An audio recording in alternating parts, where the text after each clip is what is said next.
मेरे प्यारे प्यारे गोलमोल गुलाबी गुलाबी दोस्तों, पहला ही क्वेश्चन है, दक्षिण भारत की नदियों में भारत की सबसे लंबी नदी कौन सी है? तो इस क्वेश्चन का आंसर हो जाएगा ऑप्शन नंबर है गोदावरी नदी। आंसर यहीं पर ख़त्म नहीं हुआ, पूछ सकता हमसे ऐसे भी कि गोदावरी नदी की कुल लंबाई बताइए। तो गोदावरी नदी की कुल लंबाई कितनी है? 1465 किलोमीटर। कितनी लंबाई है? 1465 किलोमीटर। अगर हमसे पूछे कि गोदावरी नदी का ना उद्गम स्थल बताइए, तो गोदावरी नदी का उद्गम स्थल है थमकेश्वर में। कहाँ पर? थमकेश्वर। अगर हमसे पूछे कि थमकेश्वर ये कहाँ पर है, ये है नासिक में। कहाँ पर? नासिक में। ये नासिक कहाँ पर? आप सभी जानते हो, महाराष्ट्र में। लेकिन आगे हमसे ये भी पूछ सकता है कि गोदावरी नदी के ना किस किस नामे से जाना जाता है। गोदावरी नदी को किस किस नामों से जाना जाता है? नोट करो, वृद्ध गंगा, बूढ़ी गंगा और दक्षिण भारत की गंगा। पूछ हमसे ये भी सकता है कि गोदावरी नदी की सहायक नदियाँ बता दो। गोदावरी नदी की सहायक नदियाँ बता दो, कौन कौन सी है? पेनगंगा, वेनगंगा, पेनगंगा, वेनगंगा, परवरा, आप लिखते रहो, पूर्णा नदी, प्रणाहिता, मंदिरा, मानिपरा और शबरा नदी। ठीक है जी, ये इसकी सहायक नदी है। अगर हमसे पूछे कि बंगाल की खाड़ी में गिरने वाली कौन कौन सी नदी है, मेरे भाई मैंने बता नहीं रखा था, उसमें बता था कि ब्रह्मा की गोद में गंगा, ब्रह्मा की गोद में गंगा। ये तो सभी जानते हो, तो बताने की जरूरत नहीं, फिर भी मैं बता देता हूँ। ब्रह्मा से हो गया ब्रह्मपुत्र, की से हो गया कावेरी, गो से हो गया गोदावरी, ब्रह्मा की गोद में गंगा, मैं से हो गया महानदी और गंगा से गंगा। ये तो सभी जानते हो, जी क्वेश्चन है। अगर हमसे पूछे कि कावेरी नदी की लंबाई कितनी है, कावेरी नदी की लंबाई कितनी है, तो कावेरी नदी की लंबाई है 800 किलोमीटर। इंपॉर्टेंट क्वेश्चन था, क्वेश्चन एक था, आंसर 8-10 बता दिए। गोदावरी नदी का कहीं से भी क्वेश्चन आ जाए 90 डिग्री पे घुमा देना। चलता हूँ नए क्वेश्चन की तरफ। नया क्वेश्चन है महोदय, किस नदी को वृद्ध गंगा नाम से जाना जाता है? मैंने बताया था ना, गोदावरी नदी को दो और कौन से नाम बताए थे? बूढ़ी गंगा, दक्षिण भारत की गंगा।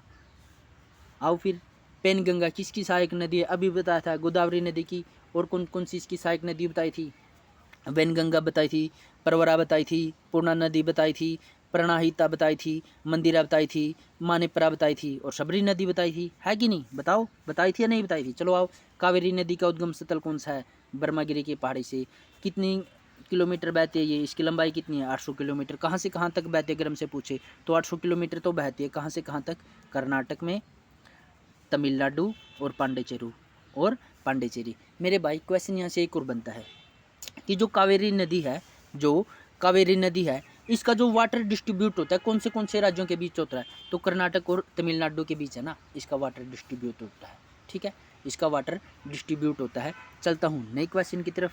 नया क्वेश्चन है महोदय, निम्न नदियों में सबसे अधिक पथ परिवर्तन किसने किया है? तो ये की है कोसी नदी ने। किसने? ऑप्शन नंबर 2 कोसी नदी। नेक्स्ट है जी, निम्नलिखित में से कौन सी नदी कृष्णा नदी की सहायक नदी नहीं है? ठीक है जी, कृष्णा नदी की सहायक नदी नहीं है, ये लिख लो जी। तो कौन सी है जी? अमरावती है ना, कृष्णा नदी की सहायक नदी नहीं है। तो फिर अमरावती किसकी सहायक नदी है? जो अमरावती है ना, ये किसकी सहायक नदी है? तो अमरावती सहायक नदी है महोदय, अमरावती सहायक नदी है कावेरी की। ठीक है जी, किसकी? कावेरी की। कावेरी की लंबाई कितनी बताई थी मैंने? 800 किलोमीटर। कितनी बताई थी? 800 किलोमीटर। गोदावरी नदी की लंबाई कितनी बताई थी मैंने? 1465 किलोमीटर। कौन सी कितनी बताई थी? 1465 किलोमीटर। ठीक है, आपको उम्मीद करता हूँ ये दोनों कावेरी नदी की और गोदावरी नदी की लंबाई आप कभी नहीं भूलोगे। अगर आपसे पूछे जाए कि ठीक है अमरावती तो इसकी कृष्णा नदी की सहायक नदी नहीं है, ठीक है, ये तो है कावेरी नदी की अमरावती, तो कृष्णा नदी की क्या तुंगभद्रा, मालप्रभा और घाटप्रभा तीनों सहायक नदियाँ? हाँ मेरे भाई, तुंगभद्रा, मालप्रभा और घाटप्रभा ये तीनों इसकी सहायक नदी है। लेकिन इनके अलावा और भी सहायक नदी इसकी कौन कौन सी है?